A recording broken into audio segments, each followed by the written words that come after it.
Egameni elihle lenkosi yethu Jesu, ngibingelele ubuholo obukhona kule ndawo. Ngibingelele nabazalwane from different circuits and national, ngiyabona bakhona nabanye. Ngithanda ukubonga kuNkulunkulu osampha ithuba.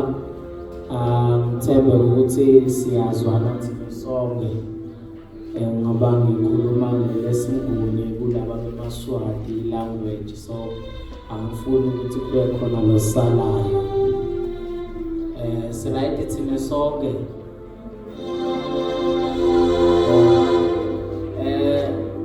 Batho ka moka ba ngwishisha na. Ngabona ukuthi ngesiswati abangizwa labazalwane. Angazi nathi ngathola lozotolika.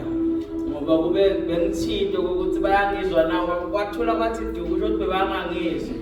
Ngasize ngikhuluma lesinye ilanguage babe sebayavuma, so ngiyacabanga ukuthi kunesidingo sokuthi uma akhona ongangisiza ngalesi sesipedi noma i-English, ngoba ngicabanga ukuthi kunabantu abasha then or mina ngikhuluma isiNgisi. Jesus is Lord.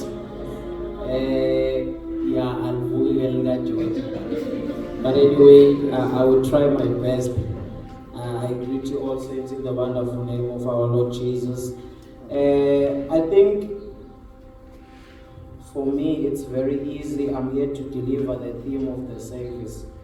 When you look at the posters, it will tell you living in the guarantee of the Holy Spirit. So, and the verse that was quoted there, it was Ephesians chapter number 1, reading it from verse number 14, but I would like us to start from verse number 13 so that we can at least get the picture of what the Apostle Paul was trying to emphasize in this phrase. Amen.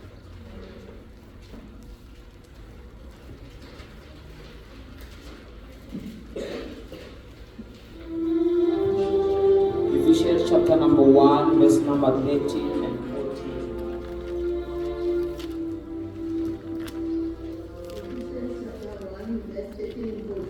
Yes, ma'am.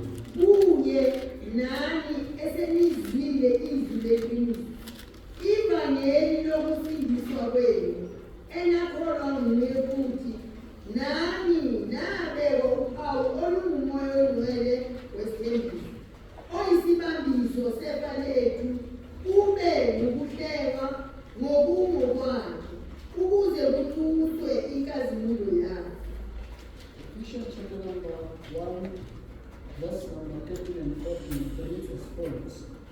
In him you were sealed with the promised Holy Spirit when you heard the word of truth, the gospel of your salvation, and when you believed. The Holy Spirit is the down payment of our inheritance until the redemption of the possession to the praise of his glory. Ukhona lemphethe ngesipedi.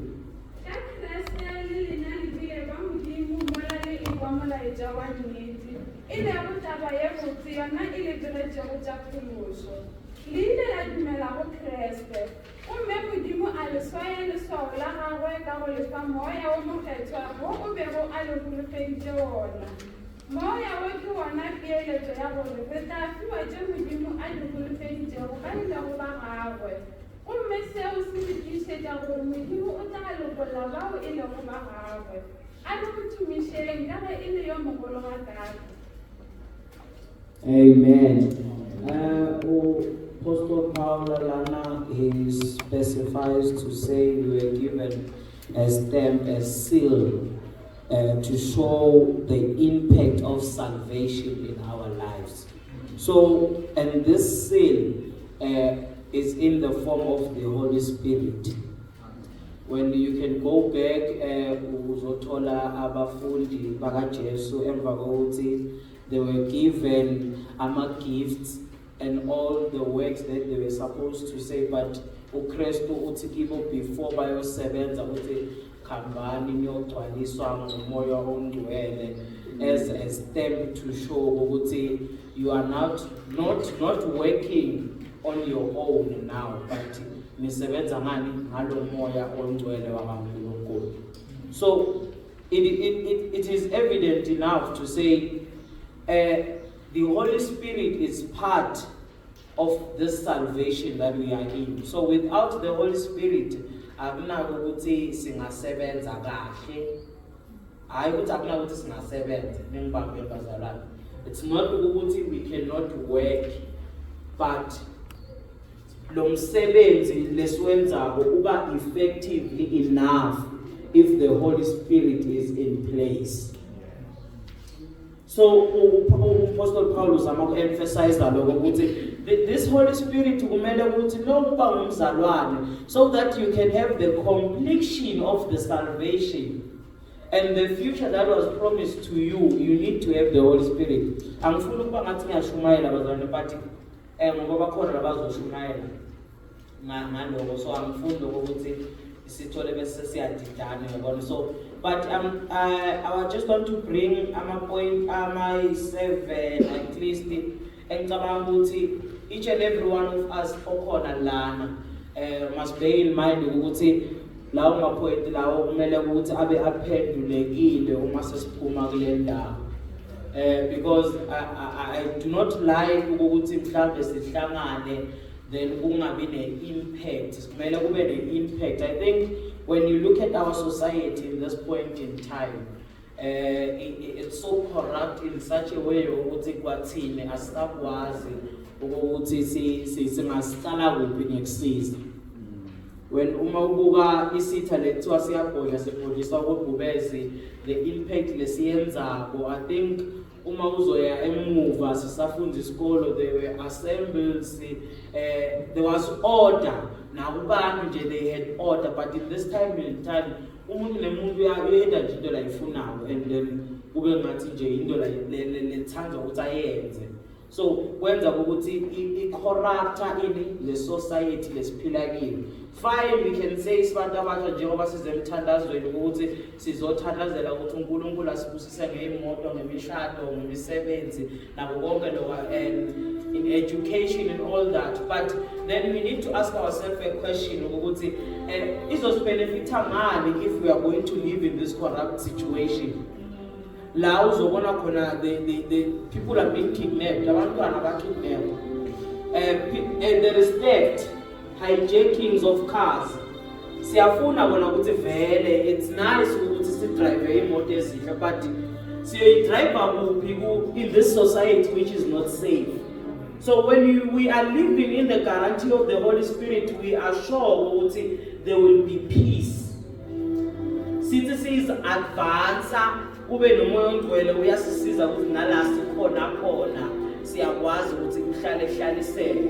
Asifuni ukuthi senenjani, like to get in the point ukuthi uma wena so advance, so ufuna kuyofuna indawo lengathi ingconywana, nangabe uhlala emakhaya so ufuna ukuhlala kuphi elokishini, nangabe uhlala elokishini so ufuna ukuhlala kuphi kumasaba, because you think there is safety there.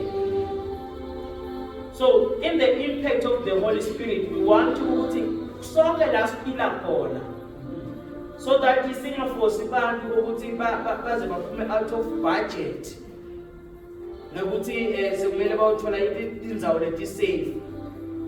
Yabona nje la social group waqala wabala ijubuleni ngalana, usuyazi ukuthi noma kungathiwa indzawo iningi kangakanani nasejubuleni, but you would want to omit for you to get a place there to stay. Because that place is not safe. And if I'm not safe, it's because people are not living in the guarantee of the Holy Spirit. Because the Holy Spirit teaches us to have peace, to have unity. The Holy Spirit teaches us ukuthi la sikhona khona kube nokujabula, lokuthi kube nokuzwana. It minimizes indlela le wrong yokwenza izinto, the aspect yomcabango yomqondo lo wrong, because kunomoya ongcwele. Ingakho kuthiwa let us not grieve even the Holy Spirit. So kuba lana key aspect ekumele siwathole. If I will try to explain what is living in the guarantee of the Holy Spirit, it says it's walking in the assurance of salvation for future inheritance, sealed by God at a moment of belief. So you need to believe so that the Holy Spirit can be activated inside of you. Usho ukuthi noma ungakwazi ukuthi Kristu wafa, noma ungakwazi ukuthi umoya ongcwele ukhona, but as long as you do not believe, it does not impact your life. So we need people who will believe in the Holy Spirit so that they can be impacted by the Holy Spirit. And then the points that I was talking about, number one, it's a sealed identity. When we live in the guarantee of the Holy Spirit, we will have an identity. We will have an assurance of inheritance, a security, not performance. It will be not by works, but kuzobe kungenayo yankulunkulu ophila phakathi kwethu. Ngawo bathi akusaphilithile kodwa kuphila bani Kristu. So that we must emphasize in this generation, because a lot is happening bazalwane. And uma uthi uyabheka manje, if you can listen to rumors and amagama la khulumako kuthiwa abantu kuzobe kulabo abayibusaka abayithandayo, kuzobe kungabantu abathile batshela igender according to i-aspect yeBhayibheli bayiphikise. So you are getting that assurance, security ukuthi noma kungathiwa unesipho sekushumayela usehlabelela usekwenzani, but it needs to be impacted by the Holy Spirit so that it can be to the fullest. Because ngokwakho ngeke ukwazi phila, ngokwakho ngeke ukwazi ukuyihamba le nkolo, ngokwakho you will never fit the fullness of salvation if you are not impacted by the Holy Spirit. So, and another thing is constant pressure. When you have the Holy Spirit, you understand ukuthi kuba nezimo lokumele uhambele kizo. I think uma ulanda kudala enkolweni sasitshela ukuthi uma uze enkolweni konke kuyohamba kahle, kube ngithela wayeka, kube ithando njengokuhlabelela kwalomunye. But when uma sewungenile enkolweni then soyamangala ukuthi awukosi, kodwa mina ngithi ngiyakholwa, kodwa ngithi nengiphuma lapha ngaphandle ngiyababona abadriver bo-Mercedes, ngibadriver bo-Impini bahlala kumenshini. Mara ngithembele ngiyakholwa nje ngingathenjiswa ukuthi konke lokhu kuzoba kwami kwenziwa yini. But the Holy Spirit gives you an assurance to say noma kungekho manje but kuzoba khona. So you need the Holy Spirit to overcome the pressures. The pressures it's like teenager what? Le influencer ukuthi si influencer isikhathi samanje. We are being influenced by ama motivation leswatholako from school, from places. Uthola ukuthi bese siyasuka kulama motion leswathola kuNkulunkulu. Then you are able to overcome doubt, overcoming doubt. Lord is the impact of the Holy Spirit konke lokho. And practically applications, isn't this practical as you are able to walk by the Spirit. You have to walk by the Spirit as a child of God. And you need not to grieve the Holy Spirit, because He is the one that is put to advise, ukukhumbuza, ukufundisa, ukuyala. Konke lokho sikuthola kumoya ongcwele. I'm not saying ukuthi ngiyasithole ekufundisweni, but it's more impactful if it's driven by the Holy Spirit. Uma ngathi ngikhulume mhlambe ngale sinqumo lesasenza lakhaya lesikhola lesisazibo thina sonke lesakuthi skate one side lithethe one side. Uma usibambe sisodwa nje sisodwa asikwazi ukusebenzela, because you want to find ukuthi sikuyaphi size njani sikwenze njani. But when you have the Holy Spirit inside of you, He is able to even explain deeper, to say you do not need to have a specific verse.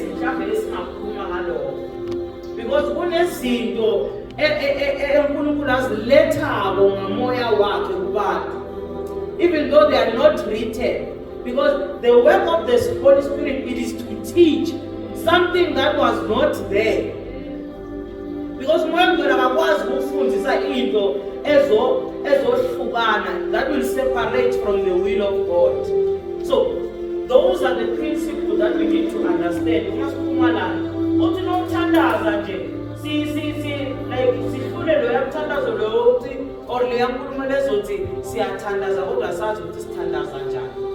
But when we have the Holy Spirit, even the words that we put, noma singathula, but yena uyakwazi ukuveza izinto azenze ukuthi nesifika uNkulunkulu kube ngathi ukhuluma amagama kanti uthulile nje kuphela. Yena ubheka azabheke nenhliziyo. Then also it says, remember the promises. By the Holy Spirit, you are able to remember the promises, which is something that we need each and every day. We need to remember the promises. And the promise is that siya will be ekhaya ezulwini. No matter what the circumstances we are facing right now. Noma ungafeyila kangakanani esikolweni, that's not your destiny. Noma ungahlala ungawutholi umsebenzi, that's not your destiny as a child of God. Noma ungahlala ungayitholi ngalesi sikhathi losibekile ukuthi bese kuna 23 ngifuna ukubona sengishadile, bese kuna 29 senginemuzi esantini njani njani, bese akusenzeki ngaleyo ndlela. That's not something that is guaranteed on that time. But umoya ongcwele, he helps us to understand, to say empilweni yokukholwa kunama challenges, kunama tribulations that test ukukholwa kwakho. So it will be a lie to say sifundisa abantu ukuthi la kholweni siphila kamnandi kuphela. La kholweni lana siyafelwa la. Sifele ngabantu esibathandayo. La kholweni lana siyagula, sigule okungathi uNkulunkulu akekho. La kholweni lana we face failures. Singa prosper, sibona la teleni ba prosper ngalana but uma prosper, but umoya ongcwele usize ukuthi akulift up so that you remember the promises. So bazalwane, njengoba kusazofundisa sisazothandana, asifakele emqondweni ukuthi nothing will work without the Holy Spirit. In this generation, nothing will work. Noma ungaze uyithole lento lefuna, but if it's not influenced by the Holy Spirit, into yakho leyo uzakhele wena leyo, and then at the long run izokwenzeka ihluphe, izokwenzeka ukuthi ingahambi ngale ndlela leyo. Then you would say uNkulunkulu akasekho and ukholwe ukuthi wena uziqalele leyo ndlela, because lithi iBhayibheli onkalile umsebenzi uzofeza. Akunako ukuthi umoya ongcwele angaba khona ekuqaleni komsebenzi, because he was there in the beginning when there was formation of man.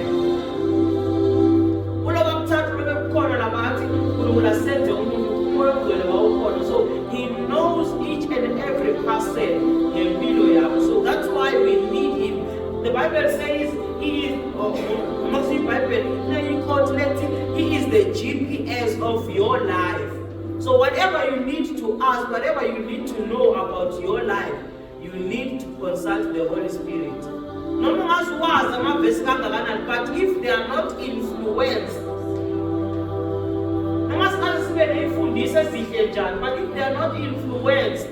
but if they are not influenced,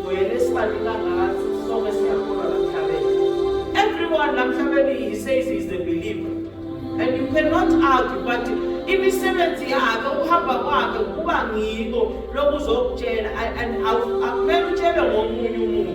but the Holy Spirit is within you, must tell you to say you are